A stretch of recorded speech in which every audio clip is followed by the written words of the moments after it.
Hello बच्चों। तो आज हम इंटीग्रेशन में ऑब्जेक्टिव टाइप क्वेश्चंस को सॉल्व करेंगे। ये क्वेश्चंस हमारे एग्जामिनेशन पॉइंट ऑफ व्यू से बहुत इंपॉर्टेंट है। हर एक क्वेश्चन में आपको 4 ऑप्शंस दिए जाएंगे। चारों में कोई एक ही करेक्ट आंसर होगा। याद रखें, कभी कभी क्वेश्चन में एक से ज्यादा करेक्ट ऑप्शन होता है, लेकिन हमें जो क्वेश्चंस हमारे एग्जामिनेशन में दिए जाएंगे उनमें केवल और केवल एक करेक्ट ऑप्शन होगा। तो चलिए, हमारे सामने ये पहला क्वेश्चन आया। क्या है? Integral of zero. यहाँ जो इंटीग्रल का साइन है उसे देखकर लग रहा है, साफ साफ लग रहा है कि ये साइन बता रहा है ये इनडेफिनिट इंटीग्रल निकालना है। इनडेफिनिट इंटीग्रल जब भी लिखते हैं, आंसर लिखते हैं, तो लास्ट में कांस्टेंट के जरूर ऐड करते हैं, ये बात ध्यान रहे। डेफिनेट इंटीग्रल की पहचान है कि वह इंटीग्रल साइन के नीचे और ऊपर दो नंबर्स लिखता है, लोअर लिमिट अपर लिमिट कहते हैं, तो खैर वो बात अलग है। ये इनडेफिनिट इंटीग्रल है। जीरो का इंटीग्रल पूछ रहा है एक्स के रिस्पेक्ट में, क्या जवाब होगा? तो आंसर है के कांस्टेंट। क्या आंसर है? के कांस्टेंट। कैसे कांस्टेंट के आंसर हो गया भैया? अगर इसका लॉजिक या रीजन जानना चाहते हो, आपको याद करना पड़ेगा इंटीग्रेशन के बारे में। ये एंटी डेरिवेटिव भी कहा जाता है। इंटीग्रेशन को हम लोग एंटी डेरिवेटिव भी कहते हैं, और इसका मतलब है ये डेरिवेटिव का रिवर्स इनवर्स प्रोसेस होता है। डेरिवेटिव का inverse process, and inverse process of differentiation. Integration is an inverse process of differentiation. Integration में हम एंटी डेरिवेटिव पता करते हैं, और यह डिफरेंशिएशन का इनवर्स प्रोसेस होता है। तो डिफरेंशिएशन में हम जानते हैं कि अगर कांस्टेंट का हम एक्स के रिस्पेक्ट में डिफरेंशियल कोफिशिएंट निकालें तो ये जीरो होता है। तो इंटीग्रेशन इसका उल्टा प्रोसेस है। यानी फिर से सुनिएगा, कांस्टेंट के का डेरिवेटिव निकाल रहे हैं तो जीरो मिल रहा है, तो इनवर्स प्रोसेस का मतलब हो गया कि जीरो से वापस के को निकालना। उसी के लिए इंटीग्रेशन का प्रयोग किया जाता है। यानी कि जब हम वापस जीरो को इंटीग्रेट करें एक्स के रिस्पेक्ट में, तो क्या मिलेगा? कांस्टेंट के मिलेगा, और इसी बेसिस पर ये रिजल्ट आया हमारा। प्रॉपर लॉजिक के साथ ये देख लें इसका सोल्यूशन। नेक्स्ट क्वेश्चन की तरफ बढ़ते हैं। ये रहा, सीधे फॉर्मूला है, ये फॉर्मूला है। आपको फॉर्मूला याद होगा, इंडेफिनिट इंटीग्रल में ये फॉर्मूला लिस्ट में अवेलेबल हो जाएगा। 1/x का x के रिस्पेक्ट में इंडेफिनिट इंटीग्रल क्या होता है? तो फॉर्मूला है ये log 1/x का log x प्लस के। यहाँ जो ऑप्शन में अवेलेबल है उसके अनुसार, अदरवाइज मेन फॉर्मूला जो होता है x 1/x का x के रिस्पेक्ट में log modulus of x plus के, मॉड्यूलस के साथ होता है, जिसे ln modulus of x plus के लिखते हैं। यहाँ पर मॉड का प्रयोग ऑप्शन में नहीं किया गया है, तो बिना मॉड के ही हम यहाँ दिखा रहे हैं। यह केवल पॉजिटिव सिचुएशन में वैलिड होता है, यानी यहाँ x ग्रेटर देन 0 होता है तब। इस आधार पर डी ऑप्शन करेक्ट ऑप्शन। याद रहे, मॉड्यूलस रहता तब भी ये आंसर होता लॉग में, और बिना मॉड्यूलस का भी ये लॉग में आंसर दे रहा है, बस एक्स पर कंडीशन बदलता है खाली। नेक्स्ट क्वेश्चन अब आएगा हमारे सामने, और ये रहा। इस बार लिमिट के साथ इंटीग्रल साइन दिख रहा है, इसका मतलब है कि ये डेफिनिट इंटीग्रल निकालने के लिए कह रहा है। अगर इस तरह का सिंबल दिखे तो इसका मतलब है हमें दिए गए फंक्शन का डेफिनिट इंटीग्रल निकालना है। डेफिनिट इंटीग्रल अगर सीधा सीधा है तो बस जो हमने इंडेफिनिट इंटीग्रल में सीखा है उसी का प्रयोग करेंगे, यानी वहां के फॉर्मूला का प्रयोग करेंगे और अपना काम निकाल लेंगे। तो चलिए, x टू दी पावर 3 का इंडेफिनिट इंटीग्रल लिखना होगा, उसके लिए आपको फॉर्मूला पता होना चाहिए। यहाँ x to the power 3 x to the power n के फॉर्मूला पर सेट हो रहा है, और इसलिए इसका आंसर होगा x to the power n plus 1 divided by n plus 1। ध्यान रखना है n इज नॉट -1। यहाँ फॉर्मूला में हम कांस्टेंट को ऐड करके नहीं चल रहे हैं, जब रिजल्ट देते हैं तभी ऐड करते हैं। खैर, डेफिनिट इंटीग्रल में कांस्टेंट की कोई आवश्यकता नहीं है, यानी जब भी डेफिनिट इंटीग्रल निकालना हो तो इंडेफिनिट इंटीग्रल लीजिए और कांस्टेंट को छोड़कर चलिए। तो इस आधार पर, इस फॉर्मूला के आधार पर कह रहा है x के पावर n हो तो n में एक ऐड कर देते हैं, तो n की जगह 3 है, 3 में एक ऐड करेंगे 4, और उसी से डिवाइड करेंगे। लिमिट का प्रयोग अभी तक नहीं हुआ है, अब होगा। फिर एक बार अपर लिमिट रखते हैं, डिवाइड करते हैं 4 से यहाँ, और माइनस एक बार लोअर लिमिट रखते हैं a, अपर लिमिट ये है, ये ऊपर वाले को हम लोग कहते हैं अपर लिमिट, और नीचे वाला जो है लोअर लिमिट। तो अपर लिमिट लोअर लिमिट को बारी बारी से रखते हैं और पहले वैल्यू से दूसरे को सब्ट्रैक्ट करते हैं। ऐसा ऑप्शन नहीं दिख रहा है, एलसीएम लेकर दिख रहा है, तो हम एलसीएम ले लेंगे और इसे थोड़ा सिंप्लीफाई करके लिख देंगे, ये रहा। और ऑप्शन बी में ऐसा दिख रहा है हमें, so option B is the correct option, और यही हमारा आंसर है। नेक्स्ट क्वेश्चन ये है हमारे सामने, again to the same formula but indefinite integral है। इनडेफिनिट इंटीग्रल जब भी मिलेगा x के पावर n का फॉर्मूला, तब हम फॉर्मूला जो इनडेफिनिट इंटीग्रल का है वो तो यहाँ भी यूज होगा, कांस्टेंट ऐड कर देंगे, तो जाहिर सी बात है x टू द पावर 8 का इनडेफिनिट इंटीग्रल यही फॉर्मूला पर सेट होगा, जो कि कहता है एक बढ़ा दिया जाए और उसी से डिवाइड करना होता है, जो एक ऊपर रहता है, देखो n+1 डिवाइडेड बाई n+1, तो ऊपर जो n+1 करके आता है वही डिवाइड किया जाता है, और कांस्टेंट ऐड करना ना भूले, क्योंकि ये इनडेफिनिट इंटीग्रल है। इस बेसिस पे डी ऑप्शन ही केवल दिख रहा है जो मैच हो रहा है, और इसलिए डी ऑप्शन करेक्ट ऑप्शन है, आंसर यही है। नेक्स्ट क्वेश्चन कह रहा है, पूछने का तरीका बदल दिया, शब्दों में लिखा है बाबू, शब्दों का लोचा है, इससे परेशान नहीं होना, आपको टेंशन में नहीं आना है। कर इंटीग्रेशन ऑफ जीरो, तो जीरो का इंटीग्रेशन पूछ रहा है, इसको ऐसे लिखेंगे विथ रिस्पेक्ट टू एक्स, ये रहा। और अभी अभी पीछे देखा हमने, इसका होता है रिजल्ट कांस्टेंट के, इसलिए बी ऑप्शन करेक्ट होगा। लिखने का तरीका देखो, इससे पहले क्वेश्चन में डायरेक्ट कह रहा था भैया एक्स के रिस्पेक्ट में जीरो का इंटीग्रल बताइए, तो के, और यहाँ शब्दों में बोला इंटीग्रल ऑफ, इंटीग्रेशन लिखा, इंटीग्रल होना चाहिए integral of zero with respect to X, जिसे हम मैथमेटिकल नोटेशन में यही लिखते हैं, जो वहां शब्दों में लिखा गया, वर्ड्स में लिखा गया है। तो ये आंसर रहा। अब नेक्स्ट क्वेश्चन ये रहा, थोड़ा सा सिंप्लीफिकेबल है, डायरेक्ट किसी फॉर्मूला पर नहीं है, रूल पर नहीं है, हमें 1 divided by 1 minus sine x को इंटीग्रेट करना, 4 ऑप्शन दिया है, देखना है कौन सा ऑप्शन करेक्ट होगा। ठीक है बंधु भाई मेरे, तो देखिए एक सीधा तरीका, देखिए 1/1 माइनस साइन एक्स है, u बाई भी का फॉर्मेट है, याद रखना है कि इंटीग्रेशन में u बाई भी के लिए कोई रूल नहीं है, जैसे डिफरेंशिएशन में u बाई भी रूल यानी कोसेंट रूल चलता है, यहाँ नहीं है। यहाँ जो भी क्वेश्चन u बाई भी के फॉर्मेट में मिलता है उसे उसमें बदलाव लाना ही पड़ता है, डायरेक्ट अगर वो फॉर्मूला पे नहीं है तो उसे चेंज करना पड़ता है। यहाँ चेंज करने का तरीका क्या यूज करें, ध्यान से देखिएगा, ये जो चेंजिंग आ रहा है ट्रिगो के आइडिया से, यानी इंटीग्रेशन का कोई रोल नहीं है यहाँ, इसको सिंप्लीफाई करना है, और इंटीग्रेशन का कोई रोल नहीं है, लेकिन सिंप्लीफिकेशन करते समय हमें ये ध्यान देना है कि ये बदलाव इस तरह से होना चाहिए कि हमें इंटीग्रेशन का फॉर्मूला वहां दिख जाए, ताकि हम अपना काम कर ले। ठीक है, तो क्या करते हैं, डिनोमिनेटर के कंजुगेट, बीच के साइन को चेंज कर दीजिए, माइनस है तो प्लस से ऊपर नीचे मल्टीप्लाई कर दीजिए, ऊपर नीचे दोनों जगह, ध्यान रहे 1/1 माइनस साइन एक्स है, नीचे जो डिनोमिनेटर इसका कंजुगेट, कंजुगेट माने ये माइनस साइन हटा के प्लस लिख दीजिए और ऊपर नीचे मल्टीप्लाई कर दीजिए, सिंप्लीफाई कीजिए, ऊपर वाला ऊपर multiply, 1 into 1 plus sine x, multiply करेंगे 1, कोई चेंज नहीं, और नीचे अलजेब्रा का फॉर्मूला आपको याद होना चाहिए, क्या होता है, a प्लस बी इंटू कर दें a माइनस बी से, तो हो जाता है a square minus B square, तो इस बेसिस पर ये 1 स्क्वायर माइनस साइन स्क्वायर हो जाएगा, और dx है तो dx लिखेंगे, ऊपर तो ठीक है 1 प्लस साइन एक्स, और नीचे 1 स्क्वायर 1 ही रह जाएगा, और 1 माइनस साइन स्क्वायर एक्स हो जाता है कॉस स्क्वायर एक्स, क्या रहेगा, 1 माइनस साइन स्क्वायर एक्स बन जाता है कॉस स्क्वायर एक्स। फिर से 10th का फॉर्मूला है, 11 में भी पढ़ना है, 1 minus sine square x cos square x होता है। अभी भी हमें अपनी कामयाबी नहीं मिली, अभी तक हम जगह पर नहीं पहुंचे हैं, तो चलिए थोड़ा सा जगह बनाया जाए।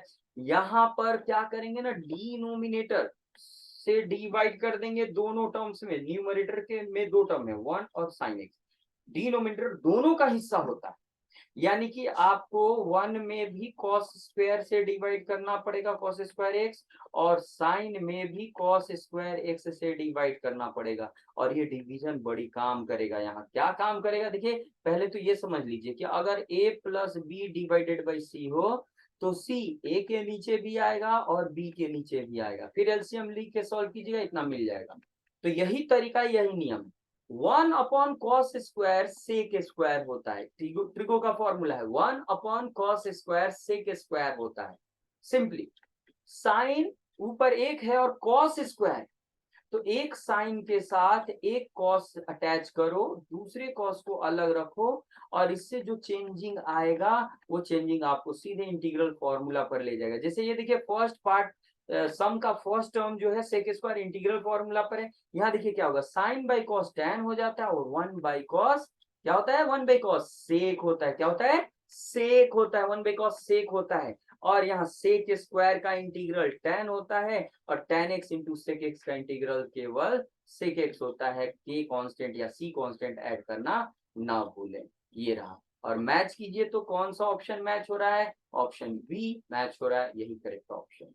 प्रोसेस देख लीजिए, कंजुगेट से गुना किया, काम हो गया। और भी तरीकों को फॉलो कर सकते हो आप, आपकी मर्जी, और भी रास्ते हैं इसको सॉल्व करने के, चलिए दिखाते हैं। या यहाँ जो ये इंडेफिनिट इंटीग्रल दिया है, dx को साइड में करते हैं, 1 लिखते हैं ऊपर, ऐसे लिख सकते हैं इसको। अभी क्या कीजिए, ऊपर भी cos से डिवाइड कीजिए, और नीचे भी हर एक टर्म में cos से डिवाइड कीजिए। ऊपर नीचे दोनों हर एक टर्म में cos से डिवाइड कर दिया हमने, हर एक टर्म में। इससे क्या मिला हमें, ध्यान से देख लेना बंधु, ठीक है। ऊपर बन गया सेक एक्स, 1/cos सेक होता है, ये भी बन गया यहाँ 1/cos डिनोमिनेटर में सेक एक्स, और साइन बाई कॉस बन गया tan एक्स। तो देखिए इसमें ये बदलाव आया। अब नीचे के कंजुगेट से फिर यहाँ ऊपर नीचे गुना कर दीजिए, सेक एक्स इसका कंजुगेट हो जाएगा प्लस में, तो ऊपर गुना करेंगे, मल्टीप्लाई करेंगे sec X plus tan X, और नीचे भी मल्टीप्लाई करेंगे, इसमें ब्रैकेट में रखते हुए मल्टीप्लाई कीजिएगा। अगर आप कैलकुलेशन फास्ट करते हो तो ये काम बहुत कम समय में होगा। हम समझा रहे हैं, लिख रहे हैं, दोनों काम कर रहे हैं, इसलिए टाइम लग रहा है, लेकिन इतना टाइम नहीं लगना है, बहुत आसानी से हो जाएगा। बहुत सारी चीजें तो इग्नोर करके चल सकते। देखिए ऊपर गुना कीजिए, सेक में सेक, सेक स्क्वायर एक्स, और सेक में tan, sec X into tan X, और फिर से नीचे डिनोमिनेटर में a plus B, a minus B का फॉर्मूला है, अभी अभी बताया था, A square minus B square हो जाएगा, और ये ट्रिगो के फॉर्मूला से डिनोमिनेटर 1 हो जाता है। Sec square X minus tan square X 1 होता है। क्या होता है, sec square X minus tan square X 1 होता है। डिनोमिनेटर में 1 लिखते नहीं है, और इस तरह से ये बदलाव आया। दो टर्म में ये फंक्शन मिला, दो टर्म्स के सम में, और दोनों टर्म का इंटीग्रल फॉर्मूला पता है, सेक स्क्वायर का होता है tan एक्स, और sec X into tan X का होता है सेक एक्स केवल प्लस के। तो देखिए इससे भी वही ऑप्शन बी करेक्ट मिल रहा है। आपके पास सिंप्लीफिकेशन का आइडिया होना चाहिए। सिंप्लीफिकेशन ऐसा करना है कि जो भी लास्ट में रिजल्ट आए उस वो इंटीग्रल फॉर्मूला पर सीधे हो। तो चलिए नेक्स्ट क्वेश्चन के सोल्यूशन की तरफ भागते हैं। और ये आ गया x के पावर n का डेफिनेट इंटीग्रल निकालना है भाई। कोई नहीं, x के पावर n में क्या किया जाता है, एक बढ़ा देते हैं ऊपर, तो 2 है तो 3 बन जाएगा, उसी से डिवाइड कर देंगे। और बारी है, अब एक बार अपर लिमिट रखेंगे जो कि a है, a x की जगह रखा जाएगा, और घटा देंगे एक बार लोअर लिमिट रख के जो b है, और ऊपर b रख दिया 3, एलसीएम ले लो 3, और ऊपर आ गया a क्यूब माइनस ये b क्यूब, और ये मैच हो रहा है बी ऑप्शन, यहाँ बीच में माइनस है, करेक्ट आंसर। तो ये सॉल्यूशन हुआ हमारा, जैसा कि यहाँ किया, ये किया। अब आगे बढ़ते हैं, यहाँ फॉर्मूला बेस्ड है बाबू, ठीक है बंधु मेरे लाल, ये फॉर्मूला बेस्ड है। पहले फॉर्मूला देख लो। पहला, अगर केवल 1/1 प्लस एक्स स्क्वायर का इंटीग्रल निकालना है तो ये tan इनवर्स एक्स हो जाता है, कांस्टेंट के ऐड करना है, दे रहा ऑप्शन में। दूसरा, -1/1 प्लस एक्स स्क्वायर रहने पर ये कॉट इनवर्स हो जाता है, और इस कारण से ये कहाँ है, कहीं है क्या, नहीं, यहाँ तो ऑप्शन में दिख ही नहीं रहा है। ये कॉट प्लस में है, ये कॉसेक है, ये सेक है, ये टैन है। कहाँ गड़बड़ हुआ, टैन में भी रहता तो माइनस टैन होता। ये चीज चेंज कर दें, तो ये बाहर कर दें माइनस, जैसे ये है ना, तो अगर हम चाहे तो यहाँ माइनस बाहर कर सकते हैं, 1/1 प्लस एक्स स्क्वायर dx, और 1/1 plus x square tan inverse x का होता है प्लस के कांस्टेंट। तो ये भी हो सकता है, और ऐसा भी कहीं नहीं दिख रहा है, कॉट वाला भी कहीं नहीं दिख रहा है, तो ऑप्शन में प्रॉब्लम है। हो सकता है या तो यहाँ कांस्टेंट तो एडेड होना चाहिए, ये ऐड कर दीजिए, ये भी नहीं, ये है तो ये है कॉट इनवर्स एक्स के, ये है तो डी ऑप्शन है, के नहीं दिख रहा था इसलिए प्रॉब्लम हो रही थी, तो डी ऑप्शन करेक्ट होगा। देख लीजिए क्या क्या हुआ, अगर माइनस बाहर निकाल देते तो minus tan inverse x plus के, ये भी ऑप्शन में दिया जा सकता है कॉट के बदले, तो ये भी सही होता। तो हमारा ये आंसर सही है। चलिए अगले क्वेश्चन की तरफ बढ़ते हैं। ये रहा, ये जो है सीधे फिर से फॉर्मूला है। फॉर्मूला क्या है, जब हमारे पास क्या हो, वेरिएबल का स्क्वायर प्लस कांस्टेंट का स्क्वायर हो डिनोमिनेटर में, तो फॉर्मूला होता है 1 by constant into tan inverse x divided by constant plus के। और इससे पता चलता है कि हमारा ए ऑप्शन करेक्ट होगा यहाँ पर। ठीक है, तो फॉर्मूला है, फॉर्मूला याद रहेगा तो यहाँ काम हो जाएगा। वन का इंटीग्रल पूछा है, वन एक कांस्टेंट है, तो आपको पता होना चाहिए फॉर्मूला से कभी भी किसी किसी कांस्टेंट का इंटीग्रल निकाला है, जिसे के से डिनोट कर रहे हैं, ये 2 3 4 5 1 माइनस दो कुछ भी हो सकता है, 1/2 1/3 √2 कुछ भी। अगर ये कांस्टेंट है तो यहाँ उपस्थित वेरिएबल में से गुना करके रिजल्ट बताओ। के कांस्टेंट लिखा है हमने, यहाँ इंटीग्रल कांस्टेंट भी के यूज किया, आप चाहो तो ये बदल सकते हो, मान लो सी कांस्टेंट यहाँ लिख दे रहे हैं, तो यहाँ सी एक्स आंसर प्लस के आ जाएगा। ध्यान रहिए, के सी कांस्टेंट है, उसका एक्स के रिस्पेक्ट में डेरिवेटिव, तो सी का एक्स से मल्टीप्लीकेशन कर देंगे, मल्टीप्लाई कर देंगे और सी एक्स प्लस के आंसर। इसी प्रकार मान लो सी का डी वाई के रिस्पेक्ट में इंटीग्रल निकालना है, तो सी को वाई से मल्टीप्लाई कर देंगे। कि यहाँ जो वेरिएबल रहते हैं ना वही कांस्टेंट में मल्टीप्लाई होके आंसर देता है, तो जाहिर सी बात है 1 इंटू एक्स आंसर आएगा, 1 इंटू एक्स और के कांस्टेंट ऐड करना ना भूलें, तो एक्स प्लस के will be the correct answer. और ये रहा ऑप्शन ए में हमारे।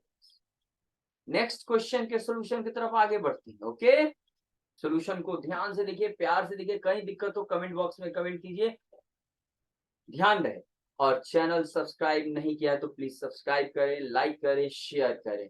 ओके, अगले क्वेश्चन की तरफ बढ़ते हैं। ये थोड़ा सिंप्लीफिकेशन बेस्ड है, ये बनेगा इस फॉर्मूला पर। फॉर्मूला बार बार आपको बता रहे हैं ताकि दिक्कत ना हो, आपको ध्यान भी रहे। ये रहा फॉर्मूला, इसमें क्या होता है, n में एक ऐड करके और n+1 मिलता है, उसी से डिवाइड कर देते हैं, कांस्टेंट ऐड करते हैं, n का वैल्यू -1 नहीं रहने पर ये फॉर्मूला यूज होता है। तो यहाँ वैसा डायरेक्ट नहीं है, बल्कि बदलाव करना पड़ेगा। रूट जब भी स्क्वायर रूट मिलता है, शॉर्ट फॉर्मेट को एक्सपोनेंशियल फॉर्मेट में बदल दीजिए। डिनोमिनेटर है, उल्टा कीजिए, x की पावर -1/2 x। अब ये आया उस फॉर्मेट में, याद रहे 1 बाई ए के पावर n हो तो इसे a के पावर -n लिख सकते हैं, इसी फॉर्मूला का प्रयोग यहाँ किया गया। तो कह रहा है एक बढ़ा दीजिए भाई, तो एक बढ़ाइए, चलिए -1/2 में एक बढ़ा दीजिए और उसी से डिवाइड कर देना है। ये रहा, और कांस्टेंट के ऐड कर दीजिए। देखिए 1 में से हाफ घटाना है, यानी -1/2 में 1 ऐड करना है, यानी 1 में से हाफ घटाना है, तो हाफ बच जाएगा, नीचे भी हाफ बचेगा, प्लस के कांस्टेंट, ये 2 उल्टा होकर ऊपर चला जाएगा, और x की पावर 1/2 को √x बोलते हैं, वो लिख देंगे। ऑप्शन कंपेयर करेंगे, बी ऑप्शन ये दिख रहा है, वही करेक्ट ऑप्शन है, ये आंसर। सॉल्यूशन को ध्यान से देखिए, कुछ बातों को ध्यान में रखिए, काम होगा। 12 number question, simplification based indefinite integral 1/1 plus cos x का पूछ रहा है। 1 प्लस कॉस एक्स एक फॉर्मूला होता है ट्रिगो से, उसका यूज करना पड़ेगा। 1 प्लस कॉस एक्स यानी 1 plus cos theta, 2 cos square theta by 2, angle का हाफ हो जाता है, तो उसका प्रयोग कीजिए। 1 प्लस कॉस एक्स को लिखेंगे 2 कॉस स्क्वायर, जो भी एंगल है उसका आधा, एक्स है तो एक्स का हाफ, और यहाँ dx 1/2 कांस्टेंट बाहर कीजिए। और देखिए 1 बाई कॉस स्क्वायर है तो आपको पता होना चाहिए ना, 1 बाई कॉस एक्स बराबर होता है सेक एक्स, फॉर्मूला स्क्वायर है तो स्क्वायर दे देंगे, तो 1 बाई कॉस सेक स्क्वायर हो जाएगा, एंगल जो है वही dx। इंटीग्रल में ध्यान रखेंगे, अगर सेक स्क्वायर है, सेक स्क्वायर एक्स आता है, एक्स के रिस्पेक्ट में इंटीग्रल tan आता है, कांस्टेंट जोड़ देना।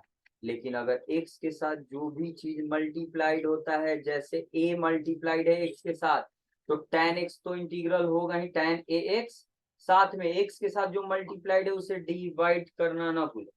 जैसे यहाँ x के साथ 1/2 मल्टीप्लाइड है, इससे डिवाइड होगा, तो पहले देखिए ये 1/2 तो बाहर है ही, ये वाला सेक का होता है tan, जो एंगल है सो लिख देंगे x/2, और x के साथ 1/2 मल्टीप्लाइड है, उससे डिवाइड करेंगे, कांस्टेंट के ऐड करेंगे, ये 2 ऊपर चला जाएगा, नीचे है, नीचे डिनोमिनेटर फ्रैक्शन है जिसका डिनोमिनेटर ऊपर चला जाता है, तो ऊपर 2 आया, tan x/2 प्लस के आया, 2 2 कैंसिल हो गया, और जिसके कारण हमें मिल रहा है tan x/2 प्लस के, और ऑप्शन ए में अवेलेबल है, सेम ऑप्शन है, इसलिए यही आंसर हो।